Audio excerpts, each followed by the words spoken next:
The relationship for the narcissist is not seen the same way in which you see it, because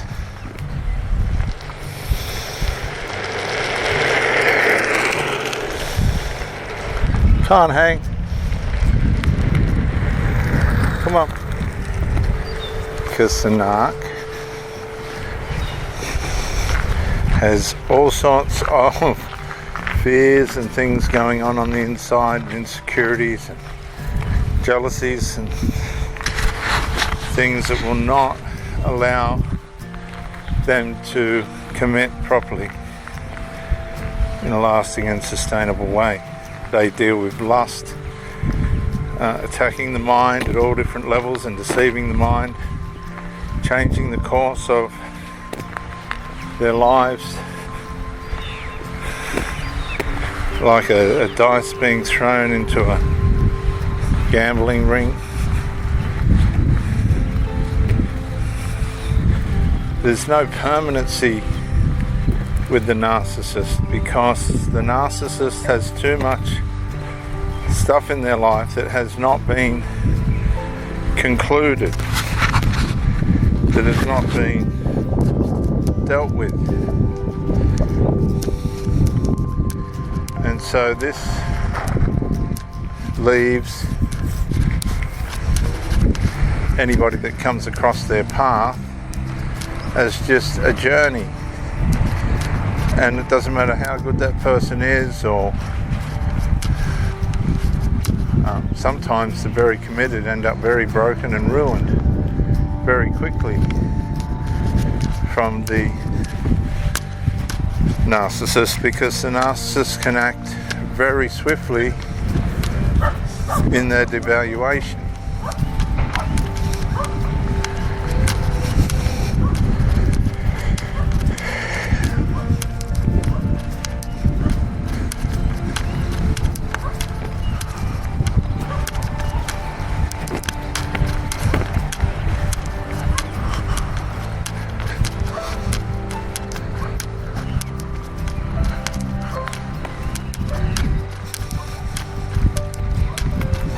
It's micro-incremental the way devaluation works, and it's micro-incremental for a reason, because the narcissist is continually strategizing how they can outwit or outsmart or outmaneuver your awareness, your relationship measurement awarenesses.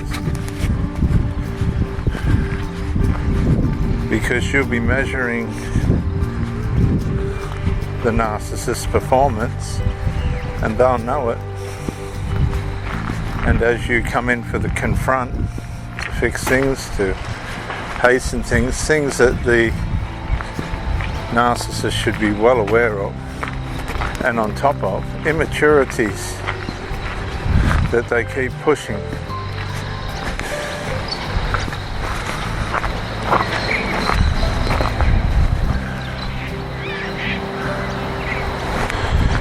That you're constantly having to deal with.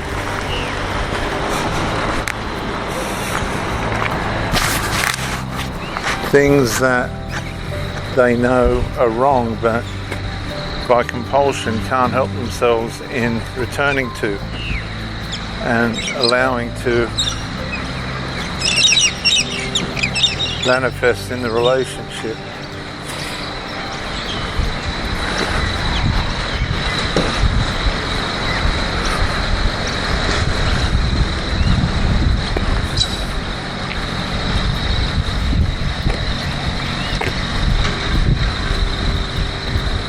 Come on, Hank. Sorry, love. Red, please.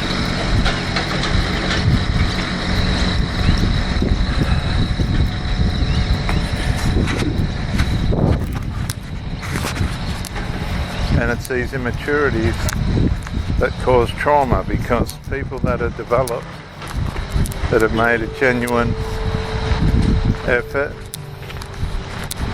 to try and be mature and wholesome within a relationship, are confronted with this negligence and absence quite profound micro-incremental negligence and absences that work on their conscience to produce sympathy, because you have to be sympathetic towards the narcissist to stay in a relationship with them, and if you're not going to last very long. And what they do is they entrain you into believing that their bad is tolerable and good and a necessary part of having a relationship with them. So micro-incrementally, they're conditioning you, and I've had women do this, they start off throwing everything at the relationship, everything. They're playing a normal, side-by-side, give, take, care and share part in the relationship. And then micro-incrementally, they begin to build voids and absences and omissions and commissions that cause separation. Just little separations to try and gain back for themselves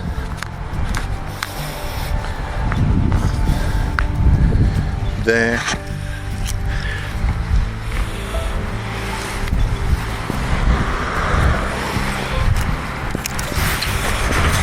independence. Now, the problem with this is you may not have necessarily challenged anything about their independence, right? This is all negotiable.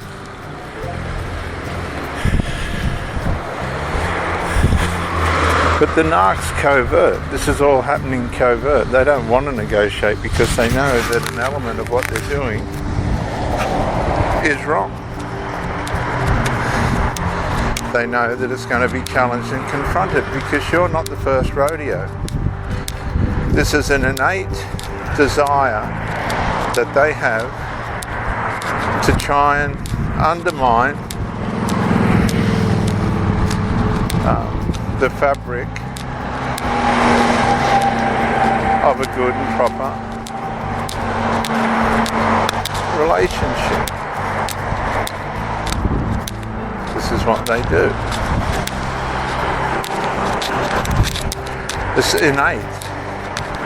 It's going to end up this way every time. I've seen it over and over again. And as soon as it starts, you have to say to yourself, well,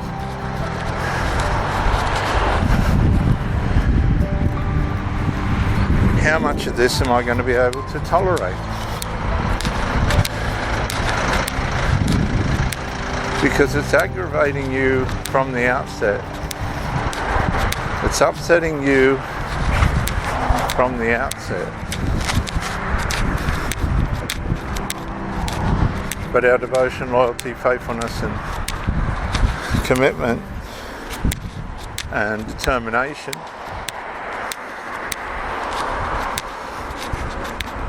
influences us to believe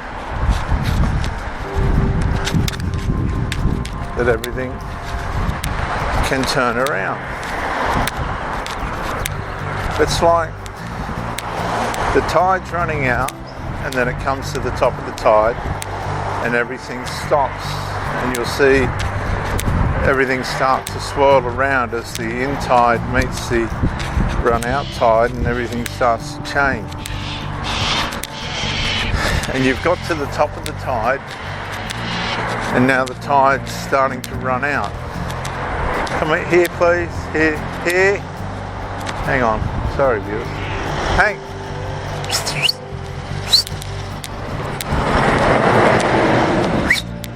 Here.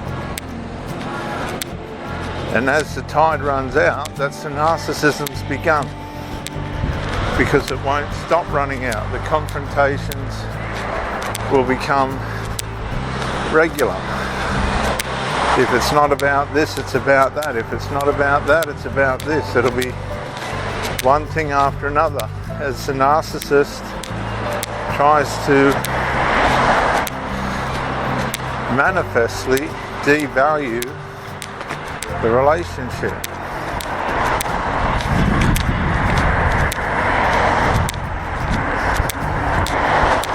Come on, can't hang.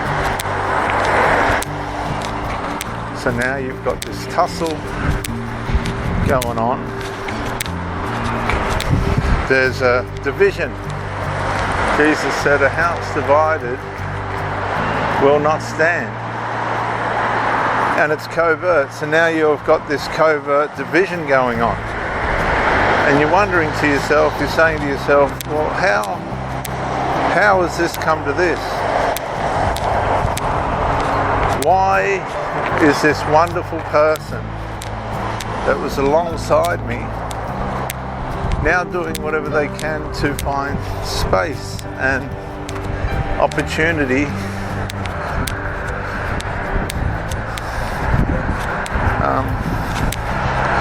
for independence?